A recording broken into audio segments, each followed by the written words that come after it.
Hey guys, well, I'm 5 months on testosterone, and this video actually should be on the itsttime2010 channel, but I don't know what the deal is. Maybe somebody out there can help me.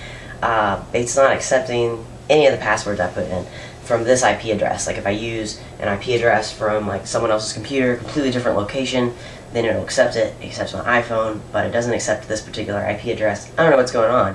I just thought I'd go ahead and respond to the questions here and kind of encourage all of you out there to go ahead and check out itsttime2010 if you want to. I know it's not 2010. Where would you like to see trans people in the future? And then my goal specifically, I would definitely love to see more of a trans presence in the media. As far as where do I want to see myself medically, technologically, legally, financially, well, technologically, I'd really like to be able to figure out how to make my stinking password work. That'd be awesome. Legally, I want to get my name legally changed, which I'm in the process of considering. I want to get that done. I want to get my gender marker changed. I'd honestly like to have all of that done by August, because it's still looking really good that I could graduate by August, and I want my diploma to have my real name and my real identity on it, which would be wonderful. Medically, top surgery, ceremony is still my #1 choice, but now I'm looking into a guy in Dallas named Raphael. The nipples look good, the scarring looks good. I'm definitely a candidate for the keyhole, but I haven't been satisfied with the results of the nipples that I've seen on the keyhole.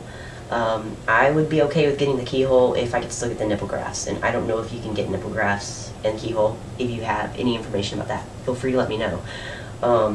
As far as bottom surgery is concerned, the clitoral release is like $2,000. It's probably in my future, but it's not something that I really care about a whole lot right now. I would do that just simply because it would be more fun to use it. Like, it wouldn't affect urination or anything like that. The next week was, would you ever date an FTM? What are your dating preferences? Yeah, I date an FTM. I technically identify as pansexual. I just don't do it openly because a lot of people don't know what the term is. If it comes up, if I need to be an advocate, if I need to make that like personal side of myself known, then I will. I've very happily dated men, biological cisgender men, and one I was in love with. I mean, I probably would have married him, but I couldn't get over the gender role that I had to play in a heterosexual relationship. But I don't have a problem with the male anatomy. I'm more attracted to females. It's like physically, I never find myself attracted to a man, but I'm not one to like say, oh, that can never happen. Like, if it can happen, sure. Like, I'm not like incredibly opposed to a penis, so I guess sure. I just don't see it happening. Yeah, I'd be fine dating an MTF too. Like I said, like even if they hadn't had bottom surgery, that doesn't really bother me. Like, I really like queer people. I would date an FTM. Sure, we'd probably have a lot in common. The only thing is that I might find too many similarities with myself in another FTM, and I'm really not attracted to myself. I'm very much attracted to people who are like the complete opposite of me. So that I just don't really see that in my future, but I wouldn't say it could never happen. I'm not opposed to it. But it's important for me to know that the other person has a clear understanding of the world through the eyes of a queer person. So the likelihood of me ever dating a cisgender heterosexual male is really slim, because they'd have to be a feminist ally, they'd have to be a queer ally, they'd have to have very, very clear understanding of the privilege that they have, that they've always had, that they always will have.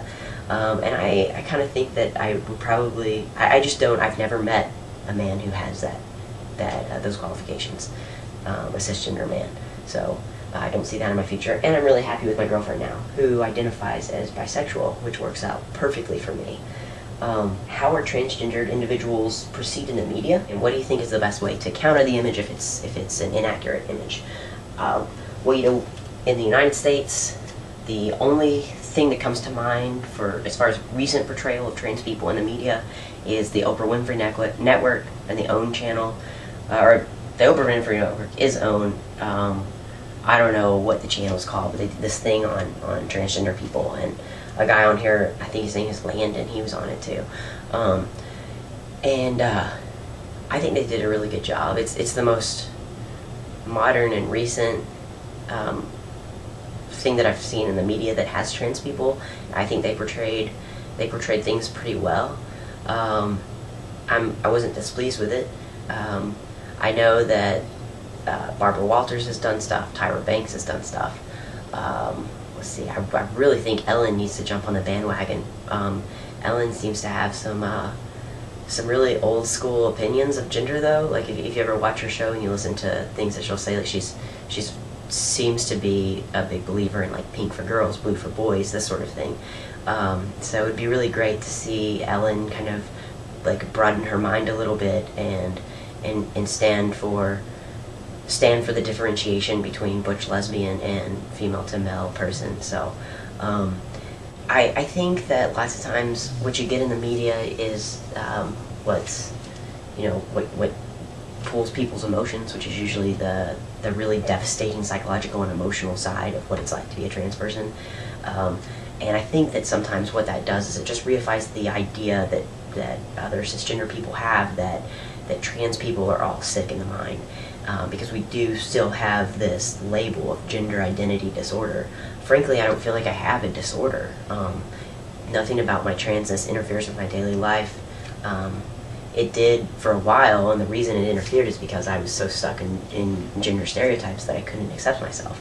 Now that I've accepted myself, I'm actually much healthier living as a transgender person than I was trying to pretend like I was cisgender. I don't think it's a disorder across the board. I think that it can be a disorder for certain people, but I don't like that it's a blanket term, and I think that sometimes in the media that's really the only way that trans people are portrayed, are just sick individuals. That's why I liked the OWN thing on transgender people. No one really seemed like just sick. It showed the sadness of it all, but it wasn't like, like Trans America. I haven't seen it in a long time, so I can't really give a really good review, and I saw it when I was really like transphobic because I had issues with my own gender. But I remember walking away thinking like, I don't want to be anything like that. And Boys Don't Cry, of course, it's based on a true story. It's tragic, but I wish that they'd do something a little bit more modern day. So that way also when my mom goes to watch something about transgender, she doesn't just see tragedies, Like I feel like I'm living a really fine, normal life. So to answer the rest of this question, how do we think that trans people could be portrayed better in the media? Well, I think that the only way to really do that is for those of us who have some sort of artistic talent, whether it be writing or photography or movie making or anything. The more that we can put transgender roles, like character roles in short stories or novels, the more that we can put that out there, so that way the cisgender public that receives this will just be more accustomed to transgender identities, just as the way that they've become accustomed to, like the bully butch guy down the block, and like the effeminate girl who rolls her ankle when she's running a scary movie. Like all of these like archetypes in literature and in film. If we just started putting more transgender people out there, then I think that it would be understood a little bit more. Of course, another way to do that, which I understand is a lot for me to ask, but would be for people who are in positions of authority or positions of really affecting the media. If they would come out as transgender, that would help a lot. If we just had more faces to go with this term that a lot of people think that they're unfamiliar with, and really like they know people that are transgender. Like being an advocate, being a spokesperson for transgender people is something I see in my future. It's something I really want in my future. It's not something I see in my everyday work week, currently summer 2011, or whatever, April 2011. But hopefully by this time next year, I will be at a different point and more along in transition, so that I can start making those first steps forward to being a face to this term.